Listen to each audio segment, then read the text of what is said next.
Continuing on this idea of violence, Trump sent a memo around basically threatening to defund New York City, Washington, D.C., Seattle, Portland, and other cities that maybe aren't keeping the peace to withhold federal funds.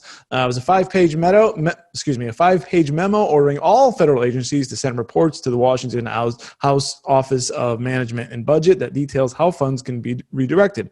Those cities I mentioned earlier are the initial targets. It says, my administration will not allow federal tax dollars to fund cities that allow themselves to deteriorate into lawless zones, to ensure that federal funds are neither unduly wasted nor spent in a manner that directly violates our government's promise to protect life, liberty, and property. It's imperative that the federal government review the use of all these federal funds by jurisdictions that permit anarchy, violence, and destruction of American cities. Rodney, is this what do you make of this memo from and the potential to withhold federal funds from cities that allow themselves to burn? I don't make much of it. Most of the funds that flow to cities and even states are on autopilot. They were budgeted a long time ago. They come up for renewal. If he wants to hold something up, it has to be funding for like roads or education or something. And it's going to be hard to make that stick, particularly when, he's in office, either until January or another 4 years. I don't know. But it's I think it's a lot of talk and probably not a lot of action. And I think it's poorly directed. You're not helping anyone by making life harder in the exact areas that are hard hit by this. I mean, the people that you're actually harming are not any of the protesters. It's the same citizens and business owners who live there and work there. And so if you do not fund whatever it was at the city that was helping them go, particularly at a time when cities and states are running low on their funding, then believe me, you're just making things even better for the protesters who are trying to, demolish and burn what's going on in the city. Governor Cuomo had a reaction saying if Trump tries to come in and do any of this, he better have an army behind him. Trump does have an army, doesn't he?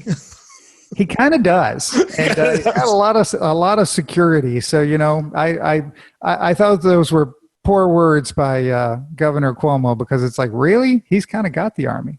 Rodney, you may have seen this, but a lot of people are moving out of these cities, particularly in New York City. They can't get enough U-Hauls fast enough for people to flee the city. Right.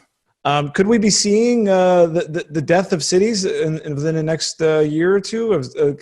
What's the long-term impact of what we've seen from, number one, COVID, and two, some of the lawlessness that's been allowed to go unchecked? Well, COVID's the thing. COVID pulled forward people's interest and ability to work from home, right? It's always been there. We could have used this technology 6 months ago, but we didn't want to. And we already had a system set up. We all come in and meet. We get to a conference table. We do our work, whatever.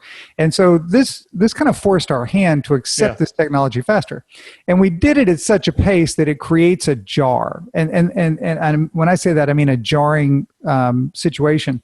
And the jarring that's going on here is in the real estate market. It's not about residential housing. That evens out because it's one-to-one, right? I mean, one person needs to sell, another person wants to buy, you get a bunch of bids, blah, blah, blah. And so if you don't get it, you move a mile further and try it again. That does kind of work out. The thing that doesn't work out is office buildings. Those work in big chunks. And you saw Pinterest bail on a lease for 490,000 square feet in San Francisco last week. And so you're going to see a reset in pricing in commercial real estate markets. And that sounds really boring, but it's really important because when you reset what you can get per square foot for a building, then you reset all the buildings around it, which makes them worth less. It's not a question of a pretty building or one with a nice view or a swimming pool. This is a building that you can rent out to a big company for X amount of dollars for Y amount of time. And so when you change that, you change the value, and all of a sudden, everybody's value goes down. That's going to be the real thing in these large cities for probably the next 3 or 4 years as they try to figure out where they are in terms of the value of their buildings, which is going to roll and affect their property taxes and everything else. So it's not the death of New York or San Fran or Chicago or LA or anything, but it certainly is going to be a reset, and the reset is going to roll all the way through their city government because they're not going to have the money that they did before, not just because locals aren't paying taxes, but businesses aren't either. Yeah, same. And then the thing could spiral itself because people have no reason. Well, if my job is no longer in this, if I'm working remotely in the city, I can just work remotely in a nicer environment, like out in the country. Well, it's It's not just nicer. I mean, and so I don't deal with it here. I know you don't there, but I worked in New York, like most of my peers did. And so you're paying a city tax just for the privilege of being there. You're paying a city income tax. And even if you live, out in Westchester County, or, you live in Connecticut, or you live in Jersey, when you work in New York, you have to pay that city tax to the city of New York. And you have to pay state income tax to the state of New York because that's where you earned it.